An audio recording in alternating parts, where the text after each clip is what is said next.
China's unemployment rate for youths aged 16 to 24 in urban areas hit a high of 21.3% in June, over 5 times more than the unemployment rate among those aged 25 to 59.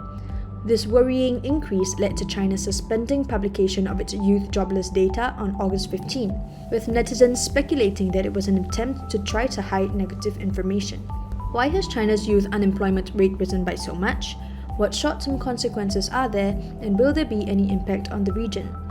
Today spoke to experts and Chinese youths to find out. First of all, why is the youth unemployment rate rising?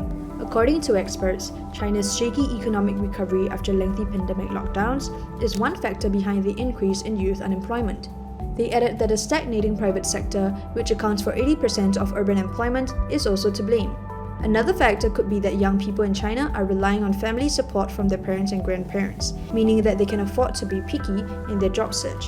What does this mean for China in the short term? Some youths are even returning to their hometowns to become full-time children to their parents, a label which first appeared on popular Chinese social media site Douban late last year.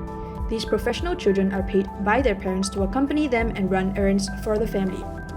What about the long-term impact? Will the region be affected? Analysts say that economic woes and a drop in China's competitiveness on the world stage could ensue, as the workforce would be missing out on highly skilled personnel. Sustained youth unemployment could also lead to social instability. Rising crime rates, for instance, are often associated with economies with high youth unemployment. This would in turn threaten political security. While Chinese youths may desire to move overseas to seek new opportunities, many Southeast Asian countries have very strict immigration rules and might not admit them. Chris, a Chinese citizen living in Singapore, said that the situation back home is worrying for him and has discouraged him from returning to China in the meantime to work.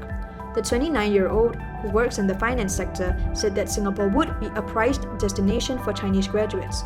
However, the long-term career prospects of a typical young Chinese worker are still limited in Singapore, as many do not receive a long-term pass to stay here.